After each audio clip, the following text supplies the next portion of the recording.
तर निवडणूक जिंकणं ही मोठी परीक्षा आहे. आता हे यश टिकवण्याचा प्रयत्न करेन. पहिल्या दिवसापासून एकनाथ शिंदे यांचा आपल्याला पाठिंबा होता. नेता होण्याची इच्छा नव्हती आणि आजही नाही. झी 24 तासवर निलेश राणे यांनीही एक्सक्लुसिव्ह प्रतिक्रिया दिलेली आहे आणि त्यांच्याशी बातचीत केलेली आहे आमच्या प्रतिनिधींनी. पाहूया. निवडणुकीतले काही महत्त्वाचे मुद्दे होते, त्या प्रकर्षाने त्या मुद्द्यांवरती चर्चा आता केली जाते आणि काही महत्त्वाचे चेहरे या निवडणुकीत हायलाईट झाले. त्यातलेच एक महत्त्वाचे नेते आमदार शिवसेना नेते निलेश राणे आपल्यासोबत आहेत. सर, कालच्या निकालाबद्दल आपलं अभिनंदन. खरं तर दोन्ही ठिकाणच्या निकालाची चर्चा आहे. कसं हे पूर्ण गणित, एक तर मालवणमध्ये तुमची नगरपरिषद आली आणि नगराध्यक्ष देखील निवडून आला आणि कणकवलीमध्ये देखील शहर विकास आघाडीला यश मिळालं. निवडणुकीमध्ये जे सिच्युएशन झालं तो निवडणुकीचा भाग होता. आजही मी कोर्टात आहे, मी माझी केस मागे घेतलेली नाही. निवडणूक आयोगाच्या विरोधात जी केस आहे ती आहेच ना, ती मागे कशाला घेऊ? मी निवडणूक आयोगाच्या विरोधात केस केलेली आहे. एका फेक OBC सर्टिफिकेटच्या विरोधात मी ती केस केलेली आहे. ती केस मी का मागे घेऊ? अच्छा, माझी केस जी माझ्यावर झाली ती तर आहेच, FIR तर आहेच, ती मागे घ्या असं मी कोणाला जाऊन सांगितलं? चौथी जी काय केस आहे पैसे पकडल्याची, ती निवडणूक आयोगाने केसच केली नाही आहे.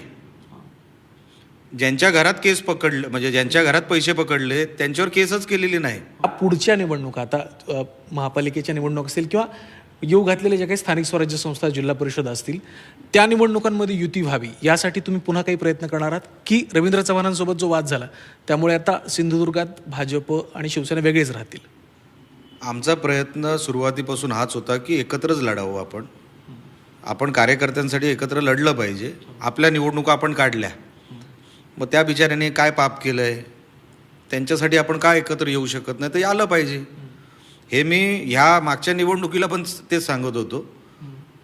पण आता मला वाटतं की प्रस्ताव आम्हीही देऊ, त्यांचाही प्रस्ताव ऐकून घेऊ आणि एकत्र लढलं तर बरं आहे. माझा भाऊ आज मंत्री आहे, नितेश.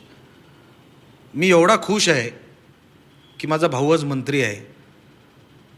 मी का असं विचार करावा की मीच व्हावं? आहे ना घरामध्ये,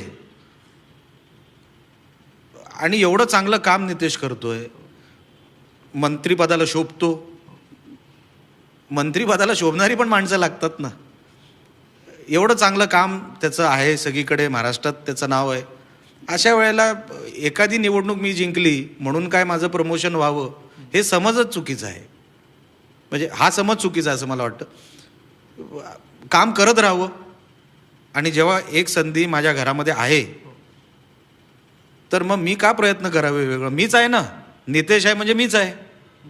मी काय वेगळं समजत नाही. शिवसेनेला कुणीही थांबवू शकत नाही. शिवसेना महाराष्ट्रामध्ये याच पद्धतीनं पुढेही वाढेल असा विश्वास शिवसेना आमदार निलेश राणेंनी व्यक्त केला आहे. त्यासोबतच निवडणूक काळात झालेल्या गोष्टी आणि एकंदर राजकारणावरती सुद्धा त्यांनी भाष्य केलं आहे. व्हिडिओ जर्नलिस्ट नितेश सुर्वेसह मी ओम देशमुख, झी मीडिया, मुंबई.